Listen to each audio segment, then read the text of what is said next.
नमस्कार। आज अपन डिस्कस करेंगे CBSE class 12th subject economics part B, book name Indian economic development. ये एनसीईआरटी बुक है। बहुत ही आसान वे में अपन इस चैप्टर को समझेंगे। ये जो बुक है वो क्लास 11th से सेशन 2019-20 से क्लास 12th में माइक्रो इकोनॉमिक्स की जगह ऐड हो चुकी है। चलो शुरू करते हैं अपन आज चैप्टर फर्स्ट। इस चैप्टर को अपन दो आसान वीडियो में समझेंगे, पूरा चैप्टर कवर करेंगे, साथ में एनसीईआरटी के जो भी क्वेश्चन आंसर हैं वो भी डिस्कस करेंगे। चलो शुरू करते हैं चैप्टर। चैप्टर का नाम है Indian economy on the eve of independence. Eve का मतलब है पूर्व संध्या, यानी कि इवनिंग ऑफ यस्टरडे। इंडिपेंडेंस से पहले जो इवनिंग थी, यानी 14 अगस्त 1947 को जो इंडिया की इकोनॉमी की स्टेट थी, कंडीशन थी, वो अपन इस चैप्टर में डिस्कस करेंगे। तो शुरू करते हैं। इस चैप्टर में अपन फेमिलियर होंगे state of Indian economy in 1947। साथ में अपन अंडरस्टैंड करेंगे factor responsible that led to underdevelopment and stagnation of Indian economy. जिन फैक्टर्स के कारण इंडिया की इकोनॉमी अंडर डेवलप रही और साथ में इंडियन इकोनॉमी में स्टेबिलिटी यानी कि स्टेगनेशन, इंडियन इकोनॉमी के अंदर नेशनल इनकम की ग्रोथ नहीं हुई, तो वो कौन से फैक्टर थे वो अपन इस चैप्टर में डिस्कस करेंगे। सबसे पहले आप फर्स्ट पेज पे देखेंगे, एक बॉक्स है ऊपर। इसमें क्या बता रखा है, जो विक्टर अलेक्जेंडर ब्रूस था, ये वाइसरॉय था ब्रिटिश इंडिया का। इसने 1894 में क्या बताया, India is the pivot of our empire, यानी कि ब्रिटिश एम्पायर का एक एक्सिस है। पिवट का मतलब एक्सिस या बेस। इंडिया को उसने बताया कि इंडिया ब्रिटिश एम्पायर के लिए एक एक्सिस है। If the empire loses any other part of its dominion we can survive.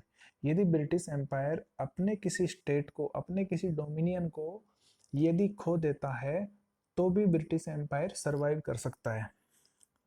लेकिन but if we lose India the sun of our empire will have set. लेकिन अगर इंडिया को खो दिया तो ब्रिटिश एम्पायर का जो सन है वो सेट हो जाएगा, मतलब ब्रिटिश एम्पायर डिस्ट्रॉय हो जाएगा। आगे इसको शुरू करते हैं इंट्रोडक्शन से।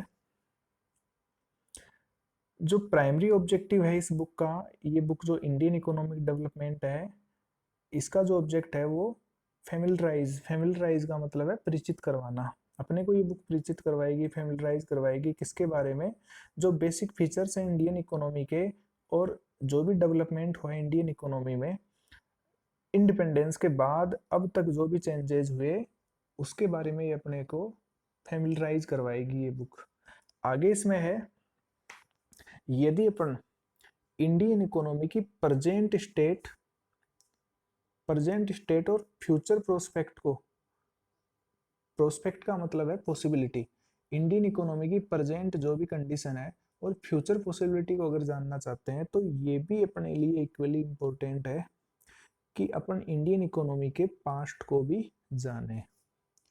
तो सबसे पहले अपन इस चैप्टर में जो फर्स्टली अपन इसमें डिस्कस करेंगे वो इंडियन इकोनॉमी के बारे में, जो इंडियन इकोनॉमी इंडिपेंडेंस से पहले थी, जो भी सिचुएशन ब्रिटिश रूल के दौरान थी, इंडिपेंडेंस से पहले जो कंडीशन थी इंडियन इकोनॉमी की, वो अपन इस चैप्टर में पहले डिस्कस करेंगे। साथ में आगे जो भी इस बुक में अपन डिस्कस करेंगे वो जो भी आइडिया है इंडिपेंडेंस के बाद में जो डेवलपमेंट की स्ट्रेटजी सेट की गई थी, तो उन आइडियाज के बारे में भी अपन इस बुक में डिस्कस करेंगे। आगे इसमें नेक्स्ट पैराग्राफ है, जो स्ट्रक्चर है इंडियन इकोनॉमी का प्रेजेंट डे में वो करंट मेकिंग नहीं है, यानी कि इंडिया की जो इकोनॉमी है ये हिस्ट्री से जुड़ी हुई है। इसकी जो रूट है इंडियन इकोनॉमी की, ये हिस्ट्री के अंदर बहुत ज़्यादा गहरी है। स्टीप्ड का मतलब गहरी, और पर्टिकुलरली किस पीरियड की बात है, जब ब्रिटिश रूल यहाँ पे लगभग 200 ईयर्स तक रहा, उससे इंडियन इकोनॉमी जुड़ी हुई है। और फाइनली इंडिया इंडिपेंडेंट 15 अगस्त 1947 में हुआ। जो ब्रिटिश रूल का सोल पर्पस था वो क्या था, उन्होंने इंडिया को रिड्यूस कर दिया, इंडिया को उन्होंने रॉ मटेरियल सप्लायर बना दिया, जो ग्रेट ब्रिटेन की रैपिडली तेजी से एक्सपेंड जो इंडस्ट्री हो रही थी उनके लिए। तो ये जो एक एक्सप्लोइटिव नेचर की पॉलिसी थी ब्रिटिशर्स की, इसको समझना भी इसेंशियल है यदि अपन असेसमेंट करना चाहते हैं, आकलन या एस्टिमेशन करना चाहते हैं कि इंडिया में किस लेवल का और किस काइंड का, मतलब किस टाइप का डेवलपमेंट हुआ और इंडियन इकोनॉमी ने अब तक क्या अचीव किया। तो इसको क्लियरली समझने के लिए, यानी कि 6.5 डेकेड्स में इंडिया ने लगभग 65 ईयर्स में क्या अचीव किया, तो इसको समझने के लिए अपने को ब्रिटिशर्स की जो एक्सप्लोइटिव नेचर की जो पॉलिसी थी वो भी समझना जरूरी है, इसेंशियल है। आगे इसमें अपना नेक्स्ट टॉपिक है low level of economic development under the colonial rule, यानी कि ब्रिटिश रूल के दौरान इंडिया का जो डेवलपमेंट था वो लो लेवल का था। चलो शुरू करते हैं। इंडिया एक इंडिपेंडेंट इकोनॉमी था ब्रिटिशर्स के एडवेंट से पहले, मतलब आने से पहले, और यहाँ पे जो मेन लाइवलीहुड सोर्स था वो एग्रीकल्चर था। ज़्यादातर जो लोग थे कंट्री के अंदर वो एग्रीकल्चर से जुड़े हुए थे, लेकिन फिर भी कंट्री की जो इकोनॉमी थी उसके अंदर करेक्टराइज का मतलब उसके अंदर विशेषताएं थी कि यहाँ पे वेरियस काइंड की मैन्युफैक्चरिंग एक्टिविटीज भी होती थी। और इंडिया पर्टिकुलरली वेल नोन था हैंडीक्राफ्ट इंडस्ट्रीज के लिए, और किस फील्ड में, कॉटन एंड सिल्क टेक्सटाइल में, साथ में मेटल और प्रीशियस स्टोन से रिलेटेड यहाँ पे इंडस्ट्रीज रन की जाती थी। और जो प्रोडक्ट यहाँ पे प्रोड्यूस होते थे उनका मार्केट वर्ल्ड वाइड था, और इंडिया की रेपुटेशन थी क्योंकि इंडिया के अंदर फाइन क्वालिटी का मटेरियल यूज होता था इन प्रोडक्ट्स को बनाने के लिए। साथ में जो आर्टिसियन थे उनके अंदर भी हाई स्टैंडर्ड की क्राफ्टमैनशिप थी।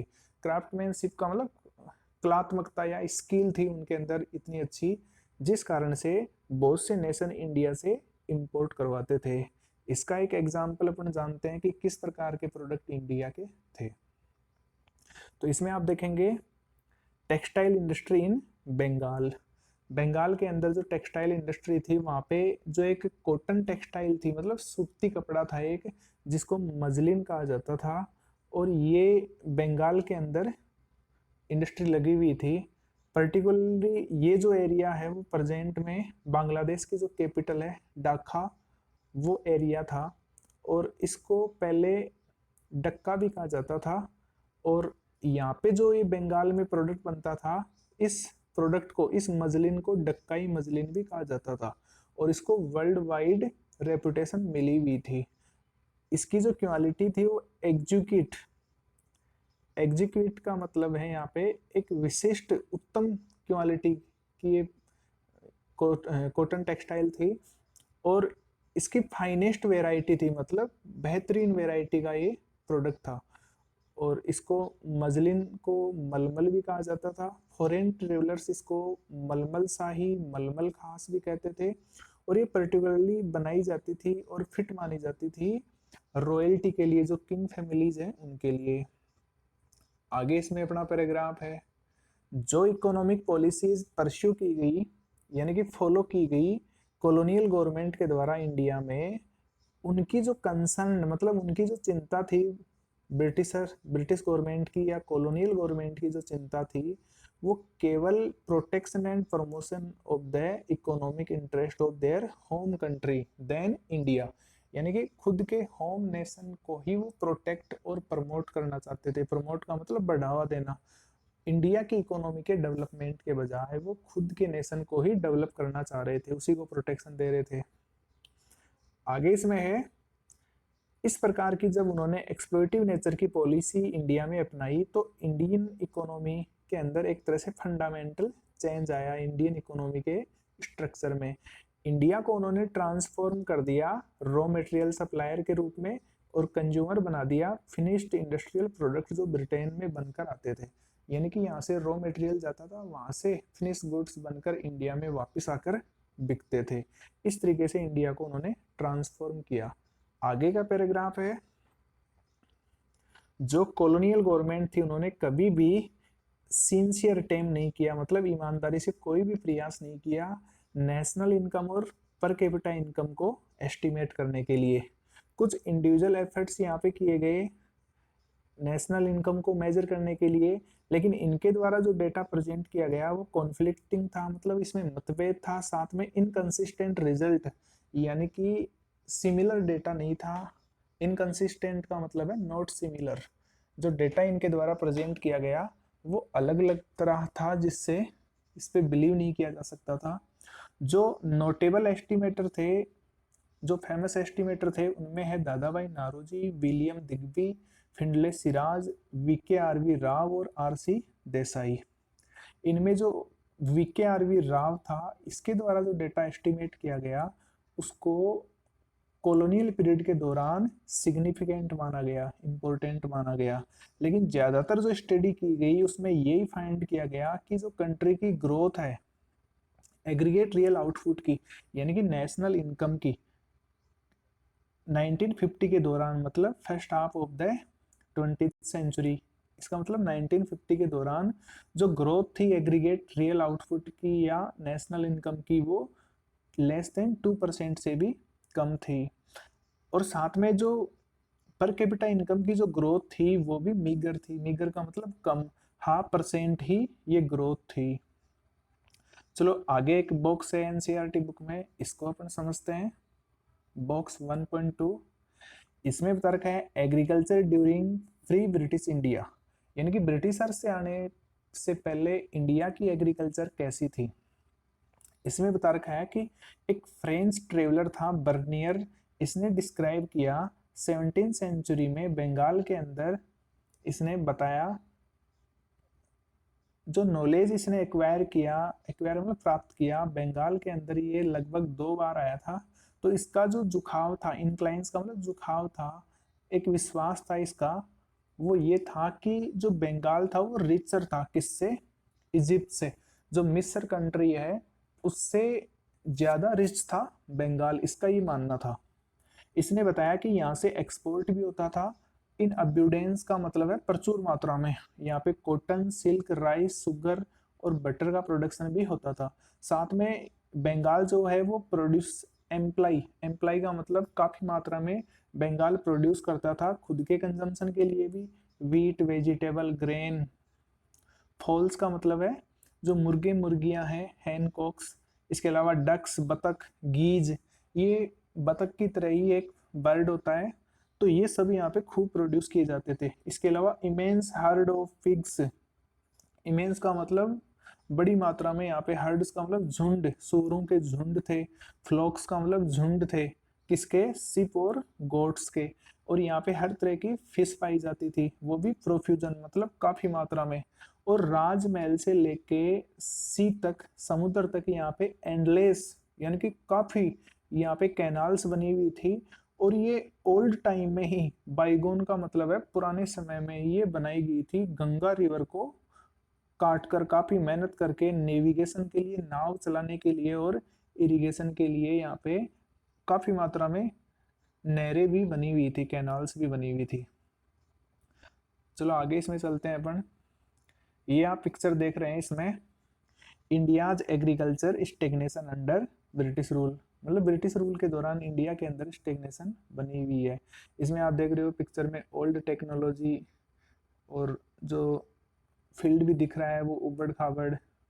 तो इस तरीके से इंडिया जो था ब्रिटिश रूल में, एग्रीकल्चर के अंदर यहाँ पे स्टेग्नेशन बनी हुई थी। आगे इसमें नीचे बता रखा है कि अगर अपन बात करें प्री इंडिपेंडेंस से पहले, मतलब 17th सेंचुरीज की बात करें, तो इंडिया एग्रीकल्चर में प्रोस्पर था, यहाँ पे प्रोस्पेरिटी थी, समृद्धि थी, इंडिया धनवान था। लेकिन जब ब्रिटिश रूल के दौरान बात करें तो यहाँ पे एग्रीकल्चर में स्टेग्नेशन रही। आगे अपन समझते हैं एग्रीकल्चर सेक्टर को, ब्रिटिश रूल के दौरान एग्रीकल्चर सेक्टर कैसा था। तो इसमें बता रखा है कि इंडियन इकोनॉमी जो थी वो ब्रिटिश रूल के दौरान फंडामेंटली एग्रेरियन थी, मतलब एग्रीकल्चर के ऊपर इंडियन इकोनॉमी बेस्ड थी, कृषि प्रधान देश था इंडिया। 85% लोग कंट्री के अंदर मोस्ट जो थी वो एग्रीकल्चर पे डिपेंड थे और ये गाँव में रहते थे। उनका लाइवलीहुड जो सोर्स था वो एग्रीकल्चर ही था। और इतनी संख्या में जो ऑक्यूपेशन जो था वो एग्रीकल्चर होते हुए भी एग्रीकल्चर सेक्टर के अंदर लगातार ये अनुभव किया गया, एक तो स्टेग्नेशन, स्टेबिलिटी, मतलब एग्रीकल्चर प्रोडक्टिविटी की ग्रोथ नहीं हो रही थी। साथ में नॉट इनफ्रिक्वेंटली, इनफ्रिक्वेंटली का मतलब होता है कभी कभी, लेकिन नॉट इनफ्रिक्वेंटली का मतलब बहुत बार। साथ में एग्रीकल्चर में अनयूजुअल डिटीरियोरेशन भी देखी गई। डिटीरियोरेशन का मतलब गिरावट, यानी कि एग्रीकल्चर प्रोडक्टिविटी में बहुत बार प्रोडक्टिविटी की गिरावट भी, डिक्लाइन भी देखी गई। एग्रीकल्चर जो प्रोडक्टिविटी थी वो लो थी अब्सोल्यूट टर्म्स में, रियल में, लेकिन इस सेक्टर में, एग्रीकल्चर सेक्टर में ये भी एक्सपीरियंस किया गया, ये भी देखा गया कि जो कल्टीवेशन का एरिया था उसका एक्सपेंशन हुआ। जो कल्टीवेशन का एग्रीगेट एरिया था वो बढ़ा, लेकिन एग्रीकल्चर प्रोडक्टिविटी में बहुत ज़्यादा गिरावट देखी गई। अब जो स्टेग्नेशन जो था उसके जो थे वो मेनली लैंड सेटलमेंट, जो पॉलिसी इंट्रोड्यूस की गई ब्रिटिशर्स के द्वारा, वो मुख्य कारण थे। चलो आगे पैराग्राफ को ऊपर करके समझते हैं मुख्य कारण क्या थे। यानी कि स्टेग्नेशन के जो कारण थे एग्रीकल्चर सेक्टर में, वो थे जो सिस्टम अपनाया गया लैंड सेटलमेंट का ब्रिटिशर्स के द्वारा, यानी कि कॉलोनियल गवर्नमेंट के द्वारा लैंड सेटलमेंट, भू व्यवस्था। अब इसमें क्या पॉलिसी थी वो अपन आगे समझेंगे। तो इस कारण से एग्रीकल्चर में स्टेग्नेशन। तो लैंड सेटलमेंट की जो फर्स्ट पॉलिसी थी वो क्या थी, इसमें अपन देखते हैं कि लैंड सेटलमेंट के अंदर जमींदारी सिस्टम लागू किया गया, जो सबसे पहले बंगाल में लागू हुआ, बंगाल प्रेसिडेंसी। उस दौरान बंगाल प्रेसिडेंसी में इंडिया का बहुत बड़ा एरिया होता था। जो ईस्टर्न स्टेट है वो सारे बंगाल प्रेसिडेंसी में आते थे। तो वहां पे सबसे पहले ये जमींदारी सिस्टम लागू हुआ। इस सिस्टम के अंदर क्या होता था कि जो प्रॉफिट अक्रू होता था वो एग्रीकल्चर सेक्टर में जो भी कल्टीवेटर्स के पास प्रॉफिट आता था वो सारा प्रॉफिट जमींदार के पास चला जाता था कल्टीवेटर के बजाय। और कंसिडरेबल का मतलब है अधिकांश जो जमींदार थे और साथ में कॉलोनियल जो गवर्नमेंट थी, इन्होंने कभी भी प्रयास नहीं किया एग्रीकल्चर की कंडीशन को इम्प्रूव करने के लिए। इनका जो मेन इंटरेस्ट था जमींदार का वो केवल रेंट कलेक्ट करना, रिगार्डलेस का मतलब है बिना परवाह किए इकोनॉमिक कंडीशन ऑफ कल्टीवेटर्स, यानी कि कल्टीवेटर्स की आर्थिक स्थिति, इकोनॉमिक कंडीशन की परवाह बिना किए ये रेंट कलेक्ट करने पे फोकस करते थे। इसके क्या इम्पैक्ट हुए, इससे इमेंस मीजरी क्रिएट हो गई, यानी कि किसानों की दुर्दशा हुई। साथ में सोशल टेंशन क्रिएट हुई किसानों में। चलो पैराग्राफ को ऊपर करते हैं अपन कि इससे क्या इम्पैक्ट हुआ कल्टीवेटर्स के ऊपर। एक तो इमेंस मीजरी और सोशल टेंशन इससे क्रिएट हुआ। और सेकंड जो पॉलिसी थी लैंड सेटलमेंट की वो है revenue settlement. Revenue settlement policy के तहत क्या होता था, जमींदार को रिस्पॉन्सिबल बनाया जाता था। एक ऐसा तरीका अपनाया जाता था कि जो डेट्स हैं डिपॉजिट करवाने की, टैक्स डिपॉजिट करवाने की जो डेट है, इसके साथ साथ अमाउंट जो है रेवेन्यू की यानी कि टैक्स की वो फिक्स कर दी जाती थी।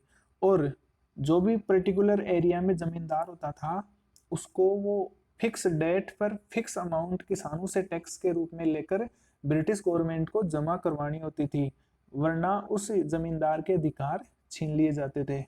ये मुख्य दो पॉलिसी थी लैंड सेटलमेंट सिस्टम के अंदर।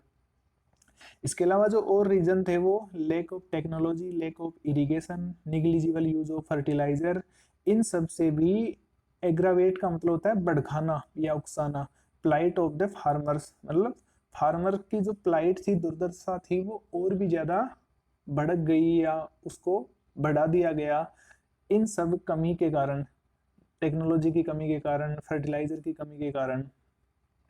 और इन सब का जो कंट्रीब्यूशन था वो एक तरह से डिसमल था, मतलब निराशाजनक लेवल का कंट्रीब्यूशन था एग्रीकल्चर प्रोडक्टिविटी में।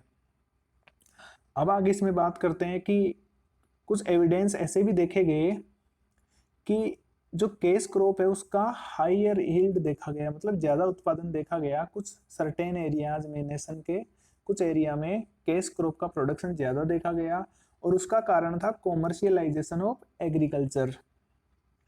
आगे पैराग्राफ को ऊपर करके समझते हैं अपन। कॉमर्शियलाइजेशन ऑफ एग्रीकल्चर का मतलब ये है कि कुछ एरिया में किसानों ने फूड ग्रेन के बजाय कैश क्रॉप बोना शुरू किया, तो कैश क्रॉप का प्रोडक्शन ज़्यादा हुआ।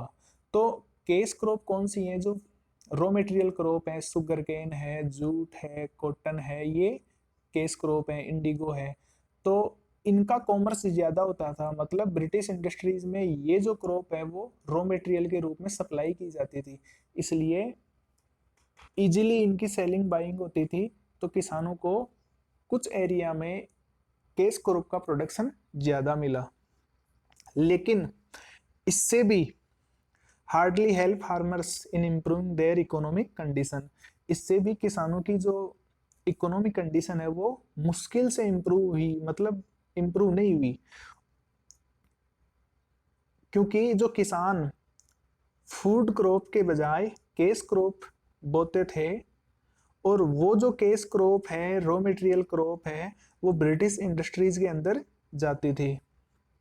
यानी कि यहाँ की इकोनॉमी को कोई लाभ नहीं हुआ, यहाँ कंट्री में उसका कोई यूज नहीं हुआ। जो वो कैश क्रॉप ब्रिटेन के अंदर सप्लाई की जाती थी, किसानों को भी उसका बेनिफिट नहीं मिला। इसके साथ साथ एग्रीकल्चर के अंदर इरिगेशन में कुछ प्रोग्रेस भी देखी गई और इंडियन जो एग्रीकल्चर थी वो एक तरह से स्टार्व थी, मतलब उसमें बहुत ज़्यादा नीड थी इन्वेस्टमेंट की।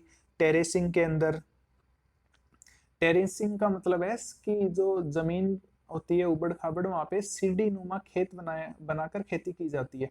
तो यहाँ इंडिया के अंदर टेरेसिंग की भी जरूरत थी और फ्लड कंट्रोल की भी जरूरत थी, ड्रेनेज और डिसेलिनेशन ऑफ सोइल। डिसेलिनेशन का मतलब है कि जो मिट्टी के अंदर नमक की मात्रा होती है उस कारण से प्रोडक्टिविटी गिर जाती है, तो उसको उसके लिए जो मेजर लिए जाते हैं उसको डिसेलिनेशन बोलते हैं। तो ऐसी भी इंडिया के अंदर नीड थी इन्वेस्ट करने की, लेकिन ऐसा नहीं किया गया। ना डिसेलिनेशन किया गया, ना फ्लड को कंट्रोल किया गया, ना ही टेरेसिंग का काम किया गया है यहाँ पे, ना ड्रेनेज पानी की निकास व्यवस्था ठीक की गई। और जो स्मॉल सेक्शन था फार्मर्स का, उन्होंने अपना क्रॉपिंग पैटर्न चेंज किया, फूड क्रॉप से कॉमर्शियल क्रॉप वो बोने लग गए। लेकिन जो एक बड़ा समुदाय था टेनेंट्स का, टेनेंट्स मतलब जो किराए पर जमीन लेकर खेती करते थे, और जो स्मॉल फार्मर थे जिनके पास छोटे छोटे टुकड़े थे जमीनों के, और जो शेयर क्रॉपर जो बटाईदार होते थे, जो अन्य से जमीन लेकर उस पर खेती करते थे और खेती में जो भी फसल होती थी वो किराए के रूप में पे करते थे। तो इन सब फार्मर्स यानी कि इन सब कल्टीवेटर्स को के लिए ना तो कोई रिसोर्सेज अवेलेबल थे, ना कोई टेक्नोलॉजी अवेलेबल थे। टेक्नोलॉजी अवेलेबल थी, इस कारण से इनको कोई भी इंसेंटिव नहीं मिला एग्रीकल्चर में इन्वेस्ट करने के लिए। आगे अपन इसमें समझते हैं नेक्स्ट जो अपना टॉपिक है, इंडस्ट्रियल सेक्टर। इंडस्ट्रियल सेक्टर की अपन बात करते हैं कि एग्रीकल्चर की तरह ही इंडिया के अंदर मैन्युफैक्चरिंग यानी कि इंडस्ट्रियल सेक्टर जो था उसका कोई भी साउंड इंडस्ट्रियल बेस नहीं था, वो डेवलप नहीं किया ब्रिटिश रूल ने। साउंड का मतलब एक स्ट्रॉन्ग इंडस्ट्रियल बेस ब्रिटिशर्स ने यहाँ पे नहीं डेवलप किया। और यहाँ पे जो famous world famous handicraft industry थी उनको भी ब्रिटिशर्स ने डिक्लाइन कर दिया, उनको भी बंद करवा दी। और उनकी जगह क्रॉसपॉन्डिंग मतलब सिमिलरली उनकी जगह उनके अनुरूप कोई भी मॉडर्न इंडस्ट्री भी यहाँ पे उन्होंने अलाउ नहीं की। और उन हैंडीक्राफ्ट इंडस्ट्रीज में इंडिया को प्राइड था, गौरव था इंडिया का, इंडिया की रेपुटेशन थी, और लंबे समय से इंडिया ये एंजॉय कर रहा था अपने प्राइड को, अपनी रेपुटेशन को हैंडीक्राफ्ट इंडस्ट्रीज में प्रोडक्ट बनाकर। और उनको बंद करवा दिया गया, उनकी जगह कोई भी नई इंडस्ट्री भी ओपन नहीं की गई। जो प्राइमरी मोटिव था कॉलोनियल गवर्नमेंट का वो ये था कि इंडिया के अंदर सिस्टमेटिकली डी इंडस्ट्रियलाइजिंग किया जाए, यानी कि उन्होंने टू वे से इंडिया के अंदर वो इंडस्ट्रीज को बंद करवाना चाहते थे। पहली जो उनकी इंटेंशन जो इच्छा थी वो ये थी, इंडिया को वो केवल रॉ मटेरियल सप्लायर बनाना चाहते थे। अपकमिंग जो ब्रिटेन की जो नई नई इंडस्ट्री ओपन हो रही थी उनके लिए, साथ में वो इंडिया के अंदर स्प्रोलिंग यानी कि विशाल, स्प्रोलिंग का मतलब है यहाँ पे बड़ा मार्केट भी इंडिया के अंदर बनाना चाहते थे, जो ब्रिटेन के इंडस्ट्रीज में फिनिश गुड मतलब जो फिनिश गुड्स बन रहा था वहां पे वो वापस इंडिया के अंदर बेचना चाहते थे। इस पैराग्राफ में अपन ऊपर देखते हैं कि जो सेकंड उनका मोटिव था कि वो इंडिया के अंदर एक मार्केट फैलाना चाहते थे, एक बड़ा मार्केट, और अपने फिनिश गुड्स जो इंडस्ट्रीज में बन रहे थे उनको यहाँ पे सेल करना चाहते थे, और मैक्सिमम एडवांटेज, ज्यादा से ज्यादा लाभ वो अपने होम नेशन ब्रिटेन को ही देना चाह रहे थे। तो इस प्रकार से इंडियन इकोनॉमी के अंदर ये एक सीन ओपन हुआ। अनफोल्ड का मतलब है यहाँ पे ओपन होना, एक इकोनॉमिक सेनेरियो, एक सीन क्रिएट हुआ कि यहाँ पे जो इंडिजेनस, जो यहाँ की स्वदेशी हैंडीक्राफ्ट इंडस्ट्रीज थी उनको डिक्लाइन कर दिया गया, जिस कारण से यहाँ पे मैसिव अनएम्प्लॉयमेंट, बड़ी मात्रा में यहाँ पे बेरोजगारी क्रिएट हो गई, और जो न्यू डिमांड थी इंडियन कंज्यूमर मार्केट की, उस डिमांड से अभी यहाँ के जो कंज्यूमर थे वो वंचित हो गए, डिप्राइव हो गए। उनको लोकली जो मेड गुड था वो अवेलेबल नहीं हुआ, क्योंकि लोकली मेड प्रोडक्ट के लिए जो हैंडीक्राफ्ट इंडस्ट्री थी वो बंद हो गई। अब उन उस डिमांड को फॉरेन गुड्स के द्वारा, यानी कि ब्रिटेन के मैन्युफैक्चर्ड गुड्स के द्वारा उस डिमांड को पूरा किया जा रहा था, और प्रॉफिट जो हो रहा था वो ब्रिटेन की इंडस्ट्रीज को ही हो रहा था। आगे का इसमें पैराग्राफ है कि सेकेंड हाफ के दौरान, 19 सेंचुरी के सेकेंड हाफ के दौरान, मतलब 1850 के बाद में यहाँ पे कुछ मॉडर्न इंडस्ट्री की रूट स्टार्ट हुई। और लेकिन ये जो इंडस्ट्री शुरू हुई इनकी जो रेट थी, जो स्पीड थी वो बहुत स्लो थी, और ये जो डेवलपमेंट था वो स्पेशली कॉटन और टेक्सटाइल इंडस्ट्री के अंदर हुआ। मतलब 1850 के बाद यहाँ पे कुछ जूट और कॉटन टेक्सटाइल मिल लगाई गई। जो कॉटन टेक्सटाइल मिल थी ये मेनली इंडियंस की थी, इंडियंस यहाँ पे डोमिनेटेड थे, और डोमिनेटेड का मतलब प्रभुत्व या अधीन थी इंडियंस के, इंडियन इनके मालिक थे कॉटन टेक्सटाइल मिल के। और ये वेस्टर्न पार्ट ऑफ इंडिया के अंदर लोकेटेड थी, महाराष्ट्र गुजरात में। इसके साथ साथ जूट मिल भी शुरू हुई, इनमें मालिक थे फॉरेनर्स, और ये कंसंट्रेटेड, ये केंद्रित थी कहाँ पर, बंगाल के अंदर। इसके अलावा आयरन और स्टील इंडस्ट्री भी यहाँ पे शुरू हुई 20th सेंचुरी में, शुरुआत में मतलब 1900 के बाद, जिसमें Tata iron and steel company जो सेटअप हुई, इनकॉर्पोरेट मतलब स्थापना हुई 1907 में। इसके अलावा कुछ और भी इंडस्ट्री थी जिनमें शुगर, सीमेंट, पेपर, ये सेकेंड वर्ल्ड वार के बाद शुरू हुई, मतलब 1945 के बाद। 1939 से 1945 तक सेकेंड वर्ल्ड वार चला, उसके बाद ये इंडस्ट्री सेटअप हुई। चलो आगे का पैराग्राफ इसमें समझते हैं अपन।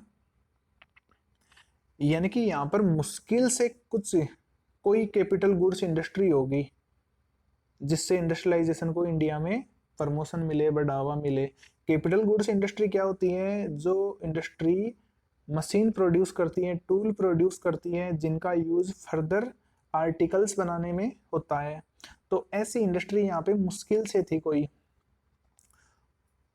और जो भी यहाँ पे फ्यू मैन्युफैक्चरिंग यूनिट सेटअप हुई, मतलब जो कुछ संख्या में यहाँ पे मैन्युफैक्चरिंग इंडस्ट्री बनी, वो एक विकल्प के रूप में नहीं थी, जो होलसेल डिस्प्लेसमेंट हुआ कंट्री का ट्रेडिशनल हैंडीक्राफ्ट के रूप में।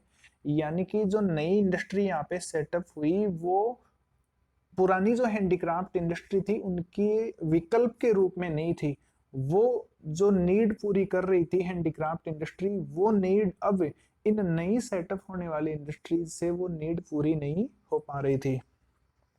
इसके अलावा जो ग्रोथ रेट थी इंडस्ट्रियल सेक्टर की, उसका साथ में इंडस्ट्री का जो कंट्रीब्यूशन था जीडीपी के अंदर, ये बहुत ही कम था। साथ में यहाँ पे एक ड्रॉबैक, कमी ये भी देखी गई कि जो इंडस्ट्रियल एरिया था वो केवल लिमिटेड एरिया में ही ऑपरेट किया जाता था, और जो पब्लिक सेक्टर यानी कि गवर्नमेंट के द्वारा बहुत ही कम संख्या में इन्वेस्टमेंट किया गया इंडस्ट्री के अंदर। आगे इसमें है यानी कि गवर्नमेंट ने लिमिटेड एरिया में ही इन्वेस्ट किया, बहुत ही कम इंडस्ट्रीज में इन्वेस्ट किया गवर्नमेंट ने, ब्रिटिश गवर्नमेंट ने। और ये जो इन्वेस्टमेंट था वो केवल रेलवे, पावर जनरेशन, कम्युनिकेशन यानी कि टेलीग्राफ वगैरह, पोर्ट और कुछ अदर डिपार्टमेंटल अंडरटेकिंग्स, यानी कि कुछ government department, health education department government ने शुरू किए। चलो इस वीडियो में अपन आज इतना ही कवर करेंगे। आगे अपन जो नेक्स्ट अपना टॉपिक है फॉरेन ट्रेड, ये अगले वीडियो में रिकॉर्ड करेंगे। तब तक के लिए धन्यवाद।